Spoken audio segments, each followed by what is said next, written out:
साथियों, आप लोगों को मालूम ही है कि इस समय कोरोना काल चल रहा है और इस कोरोना काल में हम सभी ने किसी न किसी अपने को खोया है।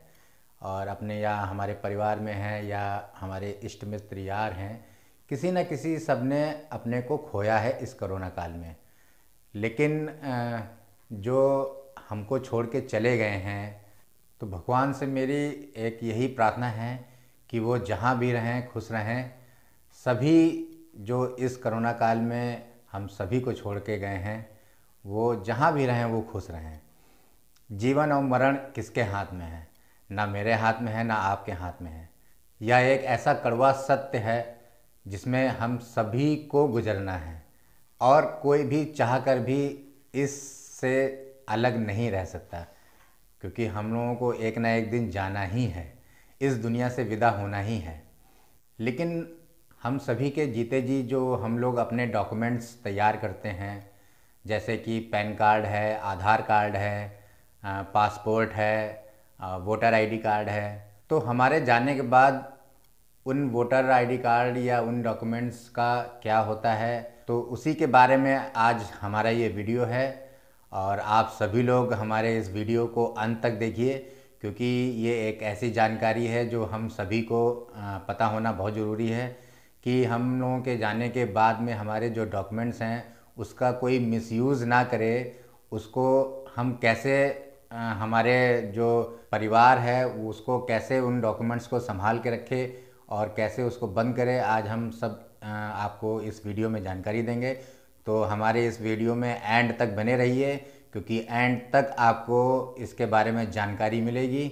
बहुत लोगों को नहीं मालूम है कि जब कोई व्यक्ति इस दुनिया से छोड़कर चला जाता है तो उसके डॉक्यूमेंट्स का क्या करना होता है। बहुत से लोग उसको ऐसे ही छोड़ देते हैं और कुछ जिनको जानकारी है वो इन डॉक्यूमेंट्स को बंद कराते हैं। ये बहुत ज़रूरी डॉक्यूमेंट्स होते हैं, इनका मिसयूज़ ना हो, इसलिए हमको इनको बंद कराना बहुत ज़रूरी होता है। तो आज हम आपको अपने वीडियो में इसी की जानकारी देंगे। तो नमस्ते दोस्तों, मैं हूं सुधीर गुप्ता। मैं आपका अपने चैनल ब्लिसफुल भारत में हार्दिक स्वागत करता हूं और विलंब ना करते हुए इस वीडियो को आगे बढ़ाता हूं।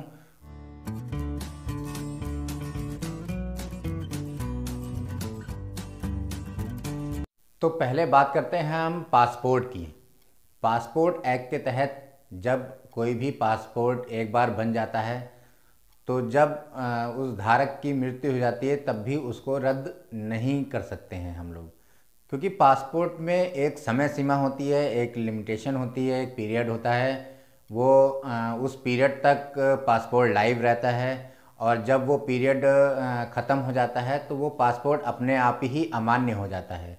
इसीलिए इसको जब तक जब अगर कोई व्यक्ति चला गया है, उसका पासपोर्ट है, तो उस पासपोर्ट को उसके घर वाले बहुत ही संभाल कर रखें, क्योंकि इन सब चीज़ों से काफ़ी मिसयूज़ हो सकता है, लोग इसका फ़ायदा उठा सकते हैं। इसीलिए आप जब भी कोई व्यक्ति जाए, अगर उसका पासपोर्ट बना हुआ है तो वो उसको बहुत ही संभाल कर रखे और जब उसकी एक्सपायरी डेट आ जाएगी, जब उसका टाइम पीरियड ख़त्म हो जाएगा तो वो अपने आप ही अमान्य हो जाएगा। ये एक तरीका है पासपोर्ट को रद्द कराने का। अब बात करते हैं वोटर आईडी कार्ड की। मतदाता पंजीकरण नियम 1960 के तहत जब किसी व्यक्ति की मृत्यु हो जाती है तब उसका वोटर आईडी कार्ड को रद्द करा देना चाहिए। जो उस व्यक्ति का उत्तराधिकारी है वो व्यक्ति चुनाव आयुक्त में जाकर उसका डेथ सर्टिफिकेट लगाकर वोटर आईडी को निरस्त करा सकता है, जिससे उसका दुरुपयोग ना हो पाए। इस वोटर आईडी को निरस्त कराने के लिए फॉर्म 7 का इस्तेमाल किया जाता है। चुनाव कार्यालय में इस फॉर्म को जमा कराया जा सकता है और इसके साथ में जो मृतक की डेथ सर्टिफिकेट है, जो कि नगर निगम से तैयार होता है, नगर निगम से बनता है, वो आप बनवा लें, क्योंकि डेथ सर्टिफिकेट आपको जितने भी डॉक्यूमेंट्स हैं उन सभी में डेथ सर्टिफिकेट उस व्यक्ति का लगेगा।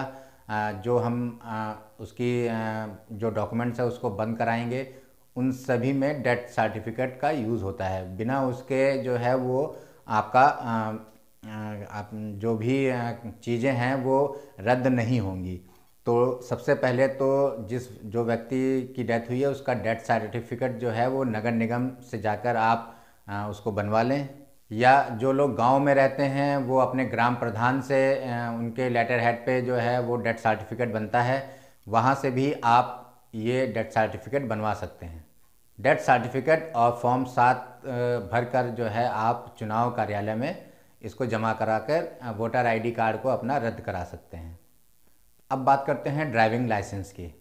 ड्राइविंग लाइसेंस को लेकर भारत देश के हर राज्य में अलग अलग नियम और कानून हैं, और उस राज्य के नियम के अनुसार जो मृतक के उत्तराधिकारी हैं वो नज़दीकी आरटीओ में जाकर फॉर्म भरकर जो है उनका ड्राइविंग लाइसेंस को निरस्त करा सकते हैं, उसको रद्द करा सकते हैं, और उसमें भी आपको जो है डेथ सर्टिफिकेट की आवश्यकता होगी।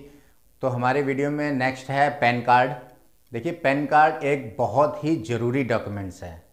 ये हमारे बैंक खातों को खुलवाने के लिए यूज़ होता है और डीमेट अकाउंट खुलवाने के लिए यूज़ होता है। अगर आप टैक्स पेई हैं तो आईटीआर भरने में पैन कार्ड का यूज़ होता है। तो ये पैन कार्ड एक बहुत ही ज़रूरी डॉक्यूमेंट्स है। तो ये डॉक्यूमेंट जो है वो बंद कराना बहुत ही ज़्यादा ज़रूरी है। उसके लिए क्या करना है ये मैं आपको बताता हूँ। जब किसी धारक की मृत्यु हो जाती है तो सबसे पहला काम आप ये करिए कि जितने भी उसके बैंक अकाउंट हैं उन सबको बंद कराइए। जो भी उसके उत्तराधिकारी हैं वो ये बैंक अकाउंट बंद करा सकते हैं उनके डेथ सर्टिफिकेट लगाकर। सबसे पहले यही काम होता है कि आप जाके उनके बैंक अकाउंट को क्लोज़ कराइए। फिर उसके बाद में आयकर विभाग में जाकर आवेदन देकर उस पैन कार्ड को वहाँ पे जमा करा दीजिए। जब आप उस पैन कार्ड को वहाँ पे आयकर विभाग में जमा करेंगे, सरेंडर करेंगे, तो वो स्वतः ही निरस्त कर दिया जाएगा। अब बात करते हैं आधार कार्ड की। देखिए, आजकल पहचान से जुड़े हमारे सबसे महत्वपूर्ण कागज़ों में आधार कार्ड बहुत ज़रूरी है। ये हमारी एक आईडी को दर्शाता है। पेंशन हो या स्कॉलरशिप हो या गैस सब्सिडी हो, ये सारी चीज़ें आधार कार्ड से लिंक होती हैं। और ऐसी ही गवर्नमेंट की तमाम योजनाएं हैं जिसमें आधार कार्ड का यूज़ होता है। ऐसे में धारक की मौत होने पर परिवार के लोग एम आधार ऐप या UIDAI की वेबसाइट के जरिए मृत व्यक्ति के बायोमेट्रिक क्रेडेंशियल को लॉक करवा सकते हैं। बैंक की पासबुक, जब आप बैंक के खातों को क्लोज़ करवाएंगे तो आपको वहाँ पे भी डेथ सर्टिफिकेट उस व्यक्ति का देना होगा, और उसके साथ साथ में जब आप ये सब सारी फॉर्मेलिटीज़ पूरी करेंगे तब आपको वहाँ पे पासबुक है, चेकबुक है, ये सब आपको जब आप उनका खाता क्लोज़ करवाएंगे तो ये हैंडओवर वहाँ पे करनी होती हैं। तो दोस्तों, ये जानकारी बहुत ज़रूरी है, इसको फैलाना बहुत ज़रूरी है, क्योंकि बहुत से लोगों को नहीं मालूम है कि जब व्यक्ति चला जाता है तो उसके डॉक्यूमेंट्स को क्या करना चाहिए, कैसे बंद कराना चाहिए, जिससे उस डॉक्यूमेंट्स का मिसयूज़ ना हो, कोई उसका गलत फ़ायदा ना उठा पाए। तो ये आप समय से कर लें, क्योंकि जब लेट हो जाता है इसको बंद कराने में तो बहुत ही ज़्यादा परेशानी आती है। तो जब भी व्यक्ति की मृत्यु हो तो उसके कुछ दिनों बाद उसके सारे डॉक्यूमेंट्स को आप रद्द करा दीजिए, जमा करा दीजिए, जहाँ जहाँ पे लगता है। जैसे मैंने आपको इस वीडियो में बताया है, आप जाके उसको कर लें, जिससे भविष्य में कभी भी आपको कोई परेशानी का सामना ना करना पड़े। तो दोस्तों, अगर आपको मेरी ये जानकारी अच्छी लगी हो तो आप मेरे इस वीडियो को लाइक कर दें और शेयर करना बिल्कुल मत भूलें। सब्सक्राइब सबसे पहले करें और बेल आइकन को भी ज़रूर हिट करें, जिससे ऐसे ही इंटरेस्टिंग और नए नए फैक्ट मैं आप लोगों के सामने लाता रहूं। आप लोगों का प्यार मेरे लिए बहुत ज़रूरी है, बड़ों का आशीर्वाद मेरे लिए बहुत ज़रूरी है, छोटों का प्यार मेरे लिए बहुत ज़रूरी है, आपका साथ मेरे लिए बहुत ज़रूरी है। तो आप अपना साथ मेरे साथ बनाए रखें, क्योंकि आप हैं तो मैं हूँ, आपके बगैर मैं कुछ भी नहीं हूँ। तो अब अपने भाई, अपने मित्र, अपने दोस्त, अपने यार को इजाज़त दीजिए। जय हिंद, जय भारत।